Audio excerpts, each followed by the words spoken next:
कोंडी आणि उपनगरीय रेल्वे मार्गावरील ताण या मेट्रोमुळे कमी होणार आहे आणि आपण पाहतोय आता मुख्यमंत्री देवेंद्र फडणवीस आणि उपमुख्यमंत्री एकनाथ शिंदे या ठिकाणी दाखल झालेले आहेत। फडणवीस आणि शिंदेंच्या उपस्थितीमध्ये ही ट्रायल रन या ठिकाणी पार पडते। गायमुख ते कॅडबरी जंक्शन इथपर्यंत 10 स्थानकं या ठिकाणी असणार आहेत आणि ही 10 स्थानकं डिसेंबर पर्यंत खुली होतील अशी माहिती देण्यात आलेली आहे। मात्र आपण जर बघितलं तर मेट्रोचा हा ड्रीम प्रोजेक्ट आहे सरकारसाठी आणि हा ड्रीम प्रोजेक्ट आता ठाण्यात पूर्णत्वास येत असल्याचं पाहायला मिळतंय। ठाण्यातली ही पहिली मेट्रो आहे जी की आज धावणार आहे।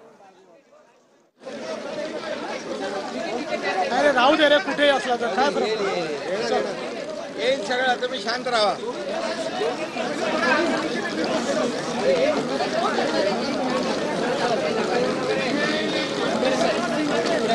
आज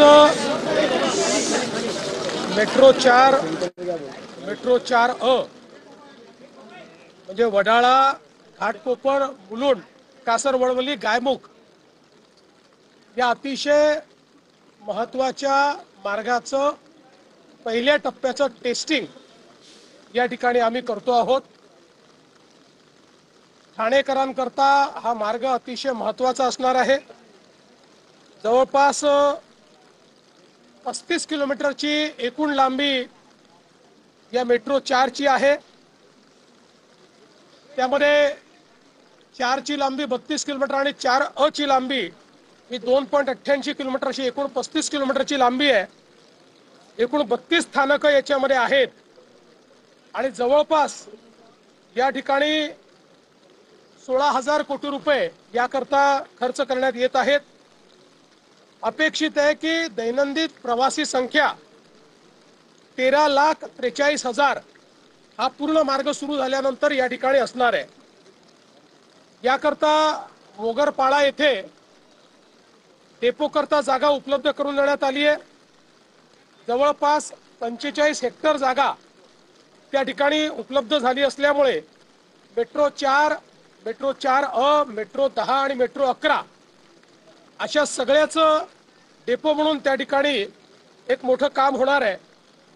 या मार्गिकेवरची जी मेट्रो असणार आहे ही 8 डब्यांची मेट्रो असणार आहे आणि विशेषतः याचा महत्त्वाचा फायदा हा आहे की पूर्व उपनगर, पश्चिम उपनगरे, मुंबई शहर आणि ठाणे शहर या सगळ्यांना जोडणारा हा मार्ग होणार आहे आणि पुढे हा मेट्रोचा जो 11वा मार्ग आहे जो वडाळ्यापासून तर CST पर्यंत जातो त्याला देखील हा जोडला जाणार आहे आणि त्यामुळे हा देशातला सगळ्यात लांब मार्ग होईल। 58 किलोमीटरचा हा मार्ग होईल की ज्याच्यामध्ये जवळपास 21 लाख लोक रोज हे प्रवास करू शकतील आणि प्रवासाचा वेळ या मेट्रो मार्गामुळे 50 ते 75% या ठिकाणी कमी होणार आहे आणि विशेषतः एलिव्हेटेड मार्ग असल्यामुळे रस्त्यावरची जी वाहतूक आहे ती देखील याच्यामुळे